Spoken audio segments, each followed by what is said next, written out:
네, 오늘은 하나님의 성품에 대해서 세 번째 엄격함에 대해서 같이 말씀을 나누는 시간이고 한 달 동안 또 이것을 훈련하는 한 달입니다. 엄격함이라고 하는 것은 앞에서 말씀드린 하나님의 진실함과 정확함의 바탕이 되는 성품이 엄격입니다. 엄격해야만 진실할 수 있고요. 엄격해야만 정확할 수 있거든요. 엄격이 없으면 진실하고 정확하기가 힘듭니다. 그래서 이제 이 엄격이라고 하는 것은 굉장히 중요한 성품인데요. 이 엄격이라고 하는 개념이 우리가 보통 생각하는 엄격과 다르다 하는 거 여러분들이 기억을 하시면 좋겠습니다. 우리는 엄격함이 우리 각자에게 있습니다. 사람마다 그리고 엄격함이 기준이 다르죠. 앞에서 설명한 것처럼 사람마다 그 엄격함 부분이 다릅니다. 왜냐하면 기준이 다르기 때문에 그래요. 어떤 사람은 시간에 대해서 엄격하고, 어떤 사람은 돈에 대해서 엄격하고, 어떤 사람은 자기 관리에 대해서 엄격하고, 어떤 사람은 또 건강에 대해서 또 엄격하고. 그러니까 엄격한 게 달라요.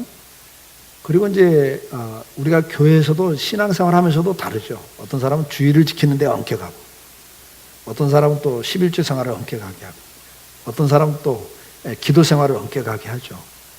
각자 다른 거예요. 근데 이제 우리의 문제는 뭐죠? 자기가 생각할 때 이건 중요하다 생각하는 것 갖고 엄격하게 하고 그 다음에 그걸 잣대로 삼는 거예요. 그래서 시간 약속을 엄격하게 지키는 사람, 약속을 엄격하게 지키는 사람은 약속을 안 지키면 못 봐주는 거예요. 어떻게 네가 그럴 수 있냐고. 사람이 어떻게 그러냐고. 그렇게 가요. 그렇죠?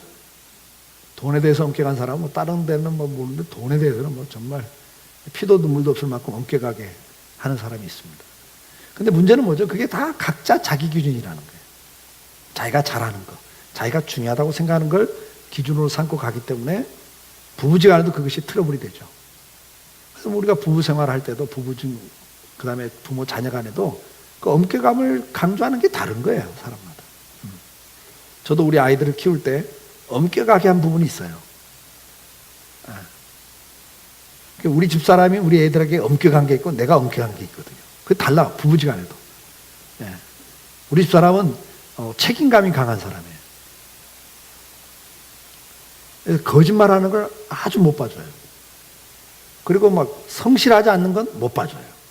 그러니까 아이들을 키우면서도 아주 그것에다 집중을 하죠. 그런데 저는 또 다르거든요.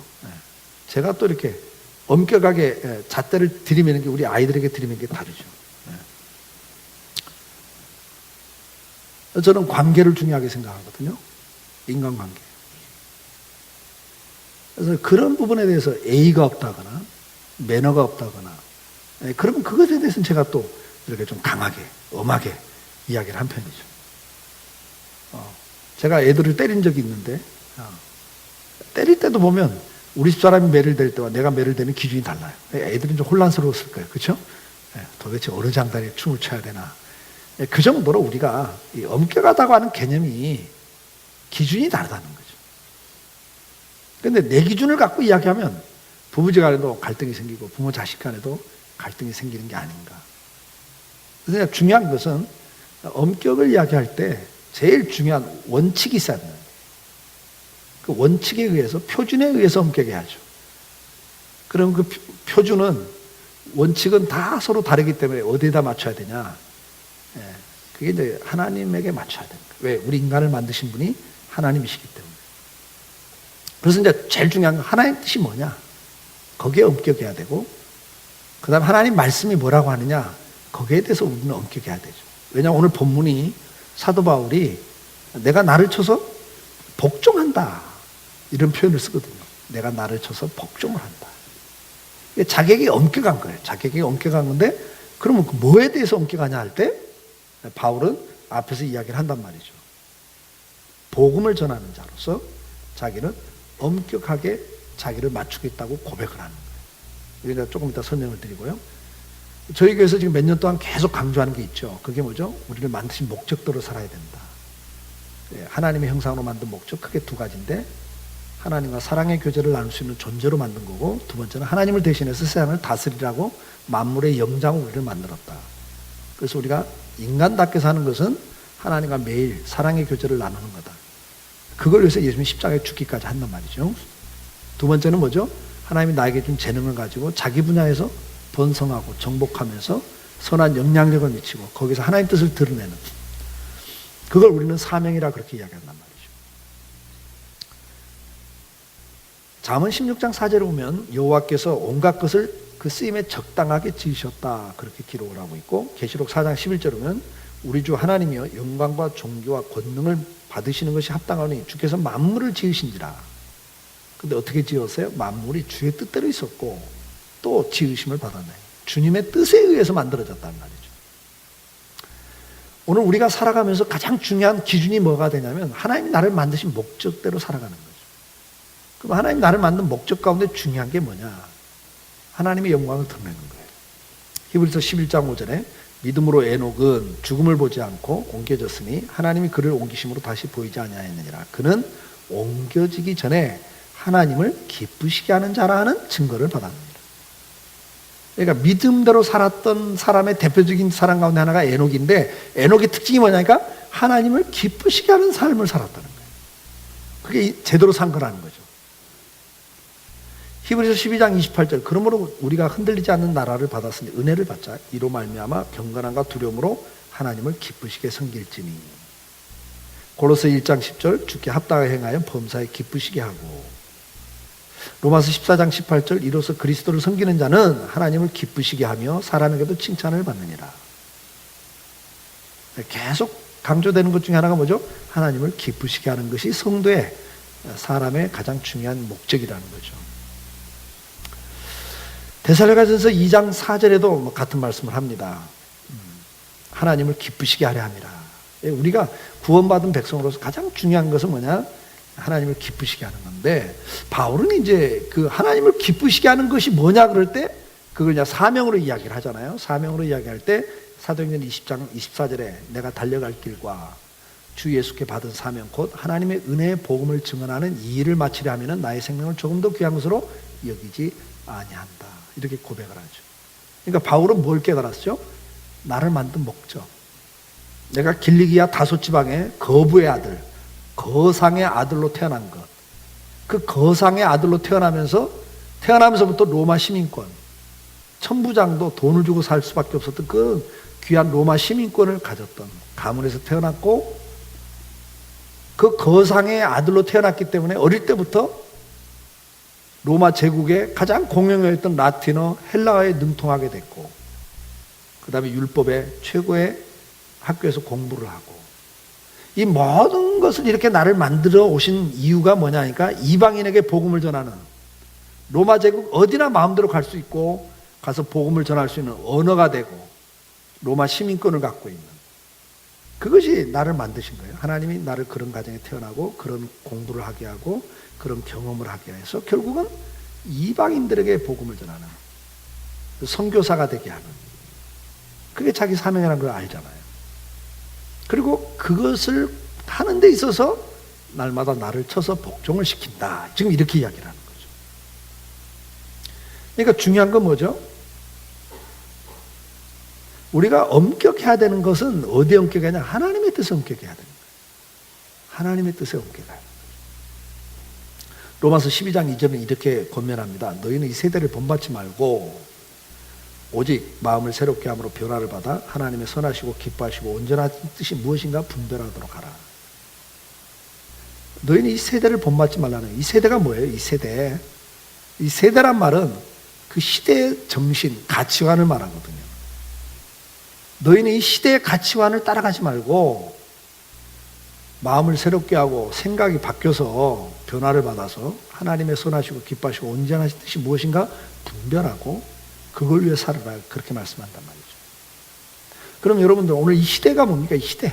이 시대의 가치관. 이 시대가 지금 중요하다고 말하는 게 뭐죠? 그 시대 정신. 이 세대란 말은 시대의 정신을 말하는데 그건 그냥 가치관을 말해요.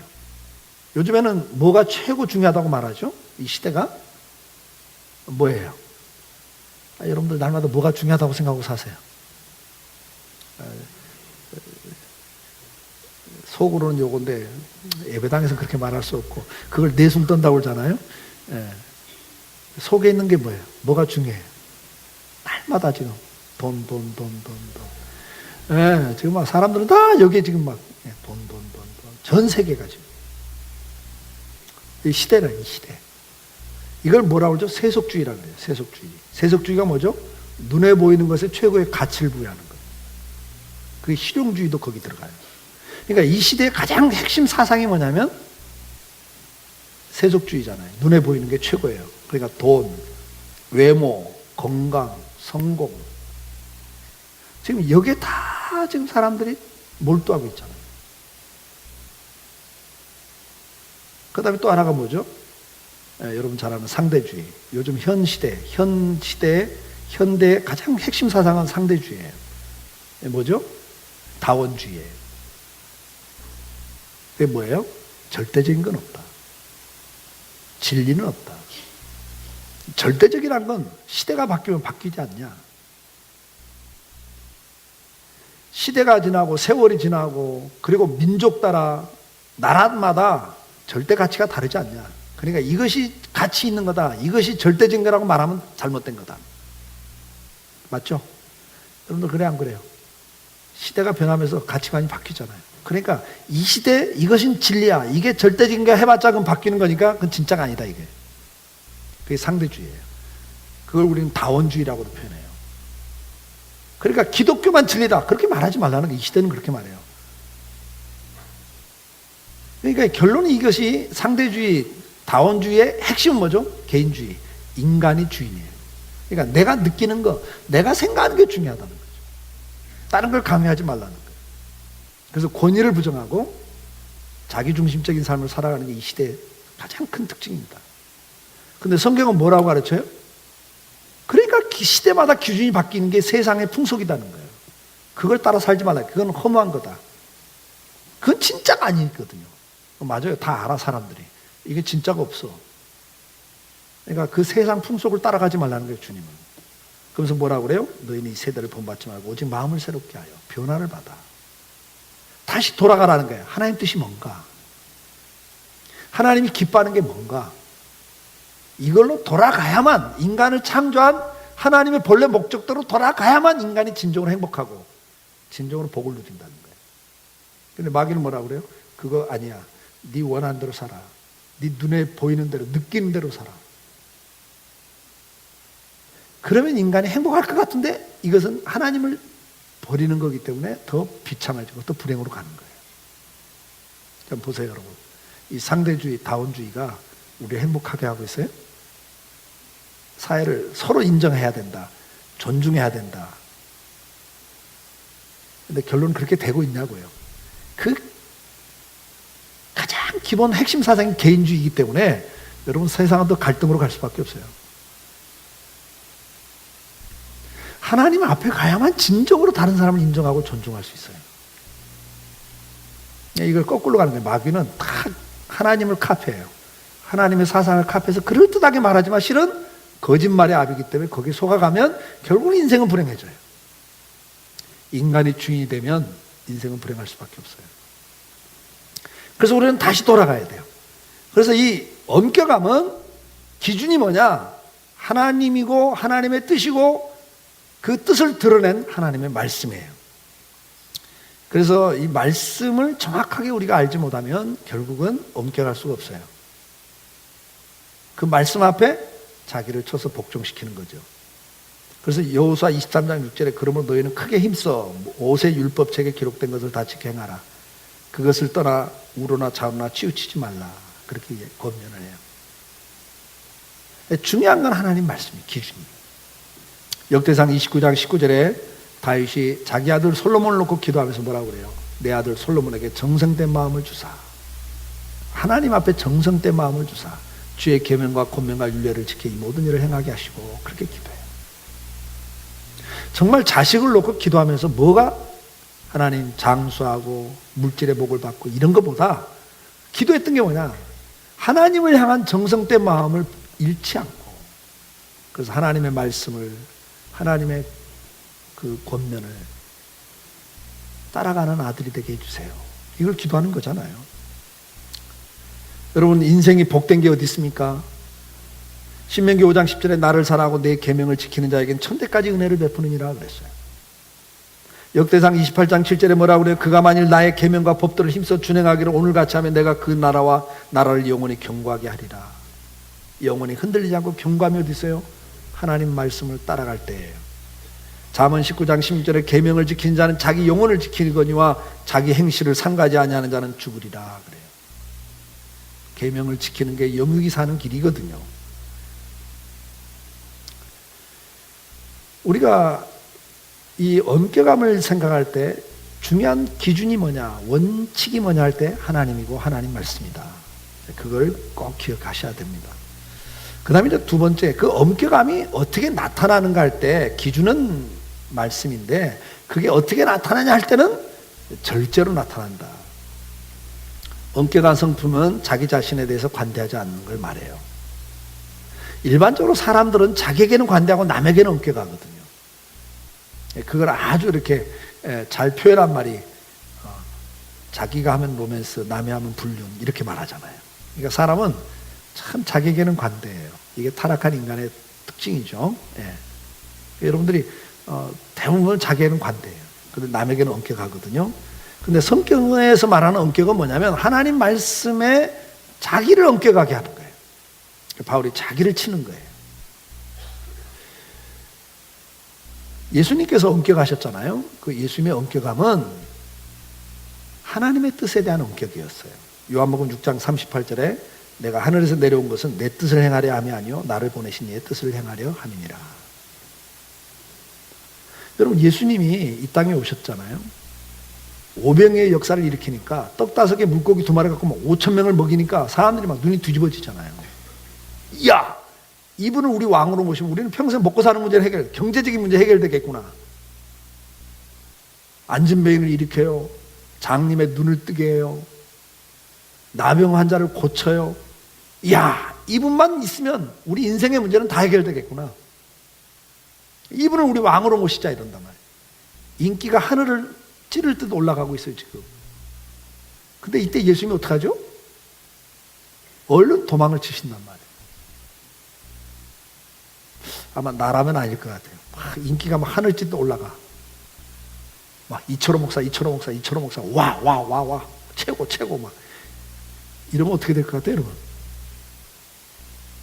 네? 교만해지는 거예요. 넘어지는 건 순간입니다, 순간.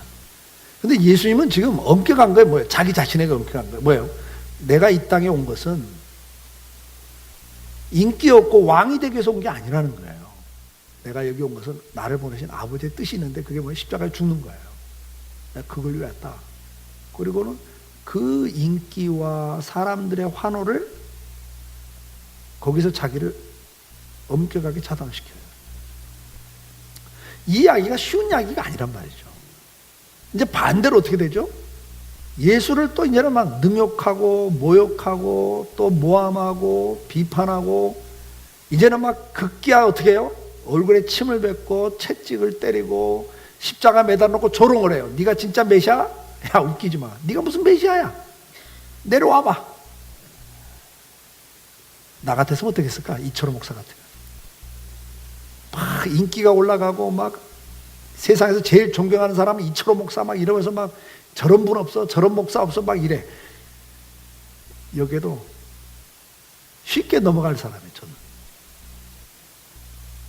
근데 반대로 저게 무슨 목사야? 네가 목사냐? 네가 목사 맞아? 하고 조롱하고 멸시하고 모함하고 비난하고 돌멩이 집어 던지고 하면 내가 어떨 것 같아요? 그래도 끝까지 목사를 할까? 그거 쉽지 않단 말이에요. 에이, 내 더러워서도 안 한다. 내가 이런 데서 난 목회 못해. 아유, 이 사탄의 자식들아, 뭐 이럴 거야, 아마 저도.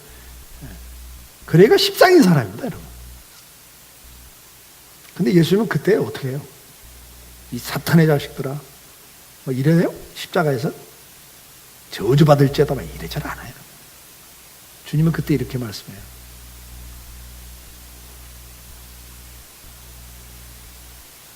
아버지여, 저들을 불쌍히 여기십시오. 저들이 모르고 저럽니다. 저들을 용서해 주세요. 기도하고 계시잖아요.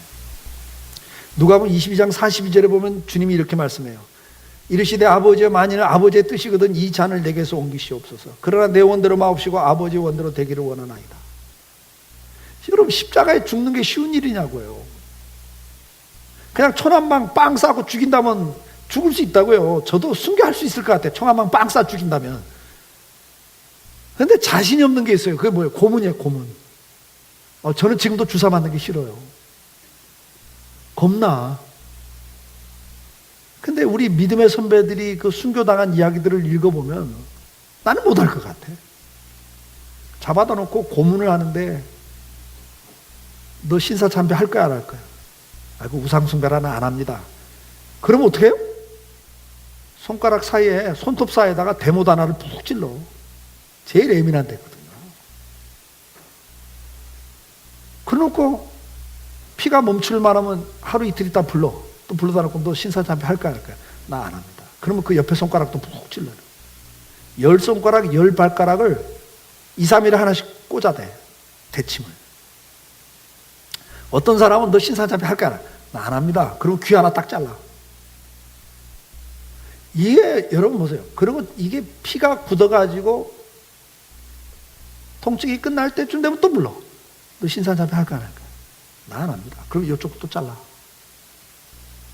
이게 일주일에 2, 3일에 한 번씩 불러다 놓고 하나씩 잘라가는데 나중에는 이제 어떤 사람은 손가락을 한 마디씩 한번 잘라가고 어떤 사람은 눈 하나 뽑고 또 이쪽 눈 하나 뽑고 또 이빨 하나 딱 뽑아내고 이걸 2, 3일에 일주일에 한 번씩 계속 한다고 생각해봐요, 여러분. 나는 있다가요. 난 지금 난 못해요. 그래. 난 못해. 엄격함이라는 건 뭐죠? 그런 가운데서도 하나님의 뜻 앞에 자기를 쳐서 복종시키는 거예요. 주님이 지금 그 이야기를 하는 거예요. 아버지 이 잔이 지나가게. 그 십자가에 죽는 게 뭔가를 알거든요. 그 형벌이 못을 박아놓고 양손 양발에 못을 박아놓고 피가 다 뽑아져 가지고 생명이 스스로 끊을 때까지 그냥 매달아 놓는 거거든요. 가장 악형 중에 하나거든요. 그러니까 주님도 기도해요. 하나님 아버지 이 잔을 꼭 내가 마셔야 되겠습니까? 이렇게 죽는 게 아버지의 뜻입니까? 아니라면 좀 이거 지나갔으면 좋겠습니다. 근데 결론이 뭐예요? 내 원대로 마시고 아버지의 원대로 되기를 원합니다. 이게 주님의 엄격함이란 말이에요. 빌립보 2장 8절에 사람의 모양으로 나타나서 자기를 낮추시고 죽기까지 복종하셨으니 곧 십자가에 죽으십니다. 사랑하는 여러분, 엄격이라고 하는 것은 결국은 뭐예요? 기준은 하나님의 말씀, 하나님의 뜻이고 그 드러나는 양상은 뭐죠? 그 말씀 앞에 하나님 뜻 앞에 자기를 쳐서 복종시키는 게 엄격이에요. 그러니까 세상 윤리도덕에서 말하는 엄격, 세상의 가치관을 가지고 하는 엄격과는 전혀 다른 엄격입니다. 이건. 그래서 이건 철저하게 뭐죠? 하나님의 뜻에 자기를 절제하고 자기 부정, 이게 엄격이에요. 주님의 엄격이에요. 우리가 주님을 닮아가는 엄격은 바로 이 엄격이에요. 그러면서 뭐죠? 대신 다른 사람에 대해서는 사랑을 주고 관대하게 하시는 게 주님의 엄격입니다. 주님은 십자가에 죽으시면서 그 자기에게 대한 엄격하지만 그 자기를 욕하고 비판하고 정죄하고 조롱하는 그 사람들에 대해서는 사랑과 관대함을 가지고 중보 기도를 하세요. 여러분 스데반 집사가 돌에 맞아 죽습니다. 그건 뭐죠? 자기가 받은 사명이 복음 전하는 거기 때문에 복음 증거하는 거예요. 예수를 전하는데 그걸 듣기 싫어하는 사람들이 스데반 집사를 돌로 죽여요. 그때 빌립이 어떻게 합니까? 집사님이 자기에게 엄격한 거예요. 자기 사명에 엄격한 거죠. 돌에 맞아 죽으면서도 그 길을 가요. 그런데 자기를 돌로 치는 사람에 대해서는, 다른 사람에 대해서는 어떻게 하죠? 예수님과 똑같은 기도를 해요. 주님, 저들이 모르고 저럽니다. 저들을 불쌍히 여기시고 저들의 죄를 용서해 주세요. 이렇게 이야기하는 거죠. 그게 바로 주님을 닮은 엄격함이에요. 오늘 우리는 이 엄격을 닮아가야 됩니다. 세상의 엄격을 가지고 자기도 그렇게 살지 않으면서 남에게는 그렇게 엄격한 잣대를 들이미는 것은 세상의 엄격입니다. 즉 자기가 하면 로맨스고 남이 하면 불륜이에요. 이만큼 우리는 세상의 잣대를 갖고 엄격해서는 안 됩니다. 오늘 우리가 가져야 될 엄격은 무슨 엄격? 하나님 말씀 앞에, 하나님 뜻 앞에 자기에게 엄격하는, 자기를 쳐서 순종하는 엄격을 우리는 닮아야 됩니다. 그리고 다른 사람에 대해서는 어떻게 하는 거죠? 주님처럼 사랑과 관대함과 용서가 있는 엄격이어야 됩니다. 근데 우리는 지금 세상의 엄격을 닮아가고 있습니다. 그래서 요즘 교회에 용서가 없어요. 교회 안에서도 뭐 하나 잘못했다, 아주 죽여버려요. 난도질을 해버려요. 매장을 시켜요. 이건 주님의 엄격이 아닙니다. 교회가 이래서 되냐? 근데 그건 주님은 그런 잣대를 들이밀질 않아요. 서신서를 읽어보세요. 그 문제 많은 고린도 교회, 갈라디아 교회, 에베소 교회, 빌립보 교회 보낸 편지들을 보세요, 여러분. 끝까지 그런 교회지만 성도라고 부르면서 권면을 하죠. 눈물로 기도하면서 권면하는 게 사랑이에요. 근데 지금 눈물이 없어요. 정죄만 있어요. 그건 엄격함이 아닙니다. 그건 죽이는 겁니다. 오늘 우리는 한 달 동안 주님의 엄격을 닮아가기를 사모하고 훈련하기를 원합니다. 그 엄격에 있어서 원칙과 규칙은 하나님이고 하나님의 말씀이다. 그리고 그것을 엄격하게 살아가기 위해서는 그 말씀 앞에 자기를 부정하는 거다. 자기 절제를 하는 거다. 자기에게 엄격한 거다. 그리고 그 주님의 엄격은 바로 자기에게는 엄격하고 하나님 뜻에 엄격하지만 다른 사람에 대해서는 용서와 관용, 그것이 균형을 갖추는 거다. 그래서 성숙한 신앙은 자기에게 엄격하고 다른 사람에게는 관용하는 이 성숙함이 있는, 균형감이 있는, 그것이 바로 건강한 신앙이다 하는 것 다시 한번 정리하시면서 이번 한 달 우리가 살면서 이 질문했으면 참 좋겠어요. 내가 하나님의 뜻 앞에 내가 순종해야 될, 나를 엄격하게 절제해야 될 분이 뭔가, 이건 꼭 질문 한번 해주시면 좋겠습니다. 사람마다 달라요. 내가 하나님 앞에서 내 자신이 엄격하지 못한 게 사람마다 다르거든요. 그래서 하나님 앞에 나를 쳐서 복종시키기 위해서 내가 엄격해야 될 부분이 뭔가, 그거 한번 꼭 체크해 보시면 참 좋겠고요. 그 다음에 두 번째 체크할 거 하나 있어요. 그게 뭐죠? 다른 사람에 대해서 내가 관대하지 못하고 관용하지 못하는 게 뭘까? 이 두 가지 체크를 쫙 했으면 좋겠습니다. 그래서 두 가지가 균형을 맞출 수 있도록 이번 한 달 그렇게 살아가길 주의 이름으로 축복하고요. 저나 여러분이나 다 다르다는 거, 약점이 달라요. 절제하지 못하는 부분이 다르고 관용하지 못한 부분이 다릅니다. 사람마다 그래요. 예민한 부분이 있어요. 그래서 그 부분 건들면 막 관용하지 못하고 막 화가 나고 용서가 안 되는 게 있죠. 근데 그건 우리가 또 훈련해야 돼요. 주님처럼, 우리 믿음의 선배들처럼 관용하고 사랑할 수 있는 부분이 어떤 부분일까? 그러면서 내 자신에 대해서는 하나님 앞에 냉정하게 더 자기 절제를 해야 될 부분이 뭘까? 이 두 가지 질문을 좀 하시면서 이번 한 달 살아갈 수 있기를 주의 이름으로 축복합니다.